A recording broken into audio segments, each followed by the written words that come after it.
Radio Département, premier partenaire du sport en Sarthe.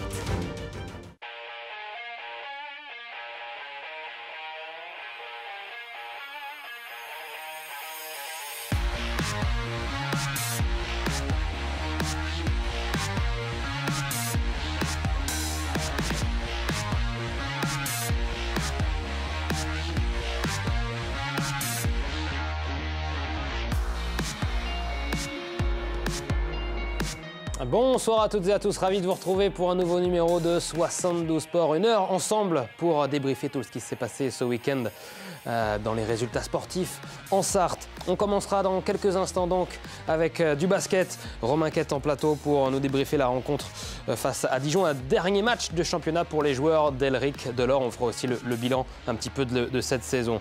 Le reste de l'actualité, évidemment en deuxième partie de 72 Sports avec beaucoup de foot, que ce soit de la nationale ou du football féminin, un petit peu de moto évidemment. C'était le Grand Prix de France Moto avec un record d'affluence encore une fois. On parlera en troisième partie d'émission de football américain avec les Caïmans 72 et Charles Pavio, le directeur sportif qui sera avec nous. Et puis on terminera avec du cyclisme et le Tour du Signal de Persaigne à suivre lundi prochain du côté de Neufchâtel-en-Saônois. En plateau pour en parler, Christophe Brajdik et Fernand Lejar de l'UC Mamers Neuchâtel. Ça c'est pour la fin de l'émission, mais comme d'habitude on commence avec l'info à la une.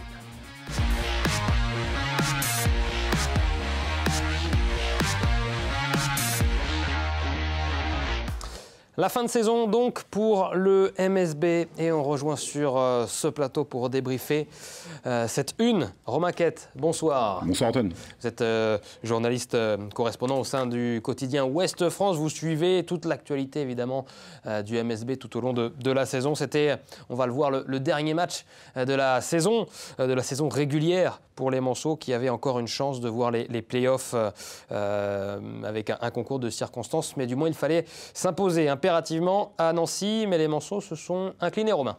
Oui, malgré une belle entame, Le Mans était en tête une bonne partie de la première mi-temps, avant de baisser un petit peu le pavillon, avant de reprendre un petit peu ses esprits. Et puis finalement, le MSB a terminé sur une égalité à 48-48 à la mi-temps. Et alors la deuxième partie du match a été un véritable calvaire avec Dijon qui a haussé son niveau de jeu, notamment défensif. Bon, pas de regret à avoir sur ce match, puisqu'il fallait, comme vous disiez, plusieurs conditions pour que Le Mans l'emporte. Et toutes n'étaient pas remplies, même en cas de succès. Le MSB n'aurait pas fait les playoffs. Donc, pas forcément de regret.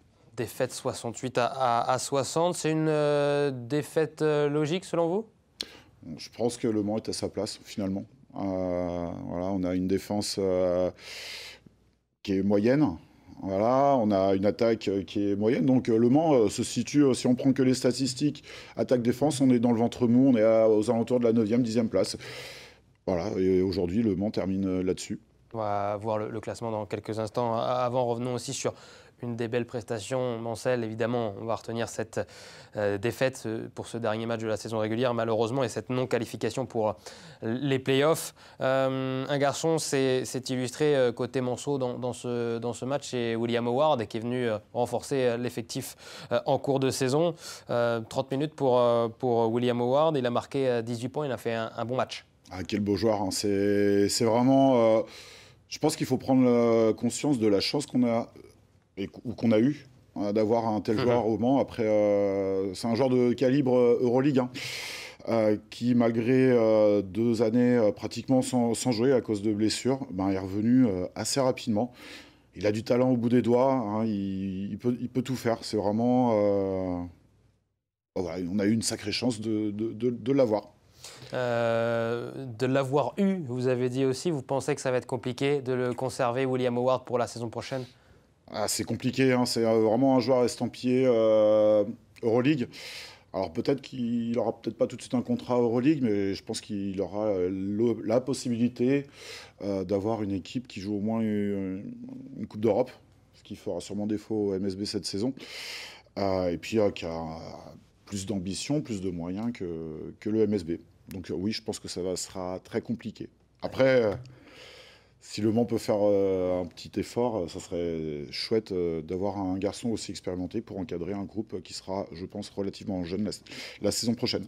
Ouais, on espère en tout cas pouvoir compter sur William Howard la saison prochaine, même si ça sera très difficile de le conserver.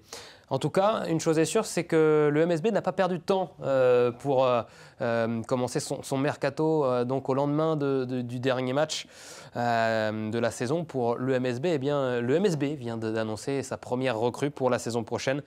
Tout simplement le meilleur joueur de Pro B et qui joue au poste de meneur et qui peut jouer aussi arrière. 1-2, ouais, voilà, c'est Trey Buchanan qui va arriver de La Rochelle, une équipe qui est toujours d'ailleurs en course pour une montée en Betclic Elite.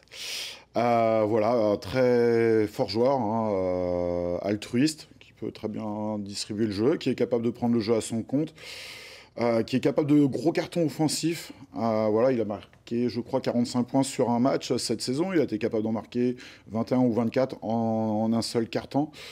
C'est un joueur doté d'un excellent tir à 3 points. Et gros avantage, c'est que c'est un joueur qui connaît la France, qui ne va pas découvrir tout de suite, enfin voilà, qui aura déjà une expérience du championnat français, même si voilà, c'est un étage supérieur. Donc c'est une très belle pioche que viennent de faire les Manceaux. Première bonne pioche, donc on a hâte de suivre ça la saison prochaine. On va faire un point sur le classement donc, et Le Mans qui termine à la 11e place de ce championnat de Betclic Elite donc dans cette saison régulière. Le Mans manque donc les 8 premières places, synonymes de qualification pour les playoffs. Vous le voyez comme un échec, Romain ? On voit au classement que Dijon, Nancy, et en dessous on a aussi Limoges, ne font également, et Strasbourg aussi, ne font pas non plus les playoffs. Ouais. On voit que c'est un championnat qui est ultra homogène, ultra compliqué. Alors oui, on peut dire que c'est une déception parce qu'on a quand même un gros budget, on a quand même le 6e budget, et quand on voit que des équipes comme Saint-Quentin, Le Portel sont devant nous, oui, ça peut être décevant. Bon. Voilà, il y a des années où le recrutement il marche, des fois où ça ne marche pas, comme la saison dernière avec Matt Morgan, ça allait, on décroche les playoffs. Cette année, c'était plus compliqué. Malheureusement, quand on renouvelle souvent son effectif, quand on fait des recrutements, c'est toujours un petit peu la roulette russe. On ne sait pas sur quoi on peut tomber. Voilà. 11e place donc pour le MSB, c'était aussi le dernier match d'Elric Delors en tant qu'entraîneur du MSB. Quelque chose me dit qu'on en reparlera dans quelques instants puisque c'est l'heure de faire le bilan. Votre bilan, Romain Quette, journaliste pour le quotidien Ouest France. Vous avez suivi la saison du MSB, que ce soit les matchs à domicile et également les matchs à l'extérieur tout au long de la saison. On vous a demandé avant cette émission de prendre 3 tops et 3 flops de la saison du MSB. On commence par les tops. Quels sont vos 3 tops dans cette saison des tangos ? Alors moi je dirais c'est la victoire contre Malaga, un géant d'Europe, une grosse armada. Et ce jour-là on a vu des Manceaux qui ont pratiquement réalisé le match parfait devant une salle Antares comble. Derrière ces joueurs, avec des joueurs qui étaient vraiment, qui se sont complètement lâchés, à l'image de Matt Lewis sur l'image précédente. Bon, c'est vraiment quelque chose d'exceptionnel. Il faut mesurer la chance aussi qu'on a eu d'avoir une équipe de cette envergure à Antares. Ouais. Avec une folle ambiance, dans ce match donc de Ligue des Champions, une compétition européenne pour le MSB. Et donc cette grande victoire qui a marqué cette saison, la saison des 30 ans du MSB. Votre deuxième top, c'est la cohésion d'équipe, c'est ça ? Alors, je mettrais d'abord plutôt la Leaders Cup, pour prendre les choses chronologiquement, parce que Le Mans était très très mal engagé pour se qualifier pour la compétition de mi-saison. Et puis voilà, les Manceaux se sont pas désunis, ont continué à engranger quelques victoires, précieuses victoires. Alors, même si la pénalité de Limoges nous a aussi un peu aidés. Mais voilà, on a réussi à accrocher la compétition de milieu de saison, ce qui était plutôt presque inenvisageable à un moment donné. Les Manceaux ont bien terminé à la fin d'année 2023. Au point de pouvoir aller à Saint-Chamond. Bon, voilà, l'aventure, elle a été très courte, mais au moins on a pu accrocher quand même quelque chose qui ne nous a pas été donné non plus. Voilà. Le Mans qui a été éliminé par Monaco, hein, si je ne dis pas de bêtises, d'entrée dans cette Leaders Cup. Et puis la cohésion d'équipe, ça c'est quelque chose que vous retenez dans le positif cette saison. Alors, moi je mets ça vraiment en avant, c'est vraiment un point important pour moi puisque cette équipe a vécu vraiment une saison hyper compliquée. Je pense qu'il y a eu vraiment une grosse pression pour les 30 ans du MSB autour de cette équipe, avec les retrouvailles avec la Coupe d'Europe. Et quand les résultats ne marchent pas, si vous n'avez pas un minimum de cohésion d'équipe, eh ben, vous pouvez très très vite plonger et une saison peut devenir vraiment très désagréable. Oui, parce que ça aurait pu être pire. On rappelle qu'on jouait le maintien, hein, il y a peu de matchs. Exactement, on n'était pas très très serein. Et si vous n'avez pas une grosse cohésion de l'équipe, vous n'êtes pas loin de descendre. Et il y a quelqu'un que je voulais aussi féliciter, c'est le coach, Elric Delors, qui, je pense, on ne prend pas assez de recul par rapport à ça, mais je pense qu'il a beaucoup protégé son groupe. C'est lui qui a pris pas mal de réflexions, mais bon, parce qu'il voulait absolument protéger ce groupe qui était très jeune. Et je le félicite parce que franchement, il a pris sur lui.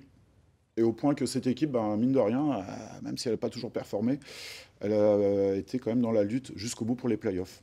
Voilà pour vos 3 tops. Donc maintenant, les flops, qu'est-ce qui vous a déplu dans cette saison du MSB, Romain? Alors on va commencer par les lancers francs. Voilà, cet exercice n'a pas réussi au Manceau cette saison. Non, c'était vraiment moche, très, très, très difficile. L'une des pires équipes, hein, d'ailleurs, sur le on doit être 16e sur 18. Voilà, on est à moins de 70% de réussite. Quand on sait qu'on a perdu 3-4 matchs d'un point ou de quelques points, vous faites le calcul avec un peu plus de réussite, vous prenez 4 victoires supplémentaires, vous êtes en play-off. Du coup, la saison, vous la voyez d'un œil différent. C'est-à-dire que, au lieu d'avoir une saison moyenne ou pas terrible, vous avez peut-être une saison, finalement, elle n'est pas si mal que ça. Donc voilà, dans les lancers francs, c'était vraiment catastrophique. Puis surtout, quand on est une équipe qui provoque énormément de fautes, il faut savoir sanctionner. Deuxième flop cette saison pour le MSB, selon vous, Romain? Alors, j'ai envie de dire la Coupe de France, avec l'élimination à domicile contre Dijon. Quand on voit que Dijon gagne la Coupe de France, on se dit qu'on peut avoir des regrets. On aurait très bien pu, le MSB, avec un peu plus de concentration, un peu plus de rigueur, aurait très bien pu être à la place des Bourguignons. Bon, tant pis pour le MSB. Et puis enfin, le troisième et dernier flop, ça concerne le recrutement, plus particulièrement celui des joueurs américains? Des joueurs américains, oui, voilà. Alors, sans juger de leur niveau, hein, on n'est pas pro par hasard. Nat Mason, qui a eu du mal à se fondre dans le collectif, c'est quand même 20 points aujourd'hui en Turquie. Nat Mason qui était le meneur pour cette année et qui a été coupé assez rapidement. Le plus gros salaire du départ. Ensuite, on a eu Matt Lewis, Deshaun Schwartz, qui ont joué sur courant alternatif. Ça reste de très très bons joueurs. Et puis c'est le Magoubé qui était un fort défenseur, on le voyait, mais très... Pato à la finition. Ça reste des bons joueurs, mais voilà, effectivement, la greffe n'a jamais pris avec cette équipe du MSB. Il y a Devante Jones, lui, qui a fait une très bonne saison, en revanche. Il y a quand même un qui sort du lot. Voilà, c'est Devante Jones qui a postulé pour le titre, qui aura pu faire partie des meilleurs joueurs de la saison. Ouais, qui n'a malheureusement pas été sélectionné donc, parmi les 15 meilleurs joueurs du championnat. Devante Jones, ça sera compliqué de le garder lui aussi? Alors avec l'arrivée de Trey Buchanan, je pense qu'on va plutôt s'orienter sur plutôt un autre profil, plutôt un arrière et puis un intérieur, en plus de Trey Buchanan. Dragana Pitch, lui, c'est l'une des satisfactions aussi du recrutement, peut-être du côté du MSB. C'est un joueur qu'il va falloir conserver. Il a montré de très belles choses, le pivot Manceau, arrivé à la mi-saison. Très, très intelligent, bon près du cercle, bon défenseur, une bonne lecture de jeu. Enfin, voilà, un joueur des pays de l'Est. Pareil comme William Howard, pardon, ça sera un joueur qui sera très très dur à conserver, mais voilà, il va falloir mettre un petit peu, allonger un petit peu le chéquier pour éventuellement le garder. Mais ça serait effectivement une belle pioche. On fait confiance à Vincent Loriot, le directeur sportif du MSB, évidemment, pour essayer de conserver tous ces tous ces excellents joueurs qui ont montré de très belles choses. Dragan Apic notamment, on a parlé de William Howard ou encore de Devontae Jones. Il y a du travail et on souhaite bon courage et bonne chance donc à la direction sportive du MSB. On recevra dans quelques semaines Vincent Loriot pour faire aussi le bilan de cette saison du côté du MSB. Merci Romain d'avoir débriefé cette dernière rencontre de saison régulière donc avec cette défaite 68-60 du MSB à Nancy. Dans un instant, on fait le reste de l'actualité. À tout de suite.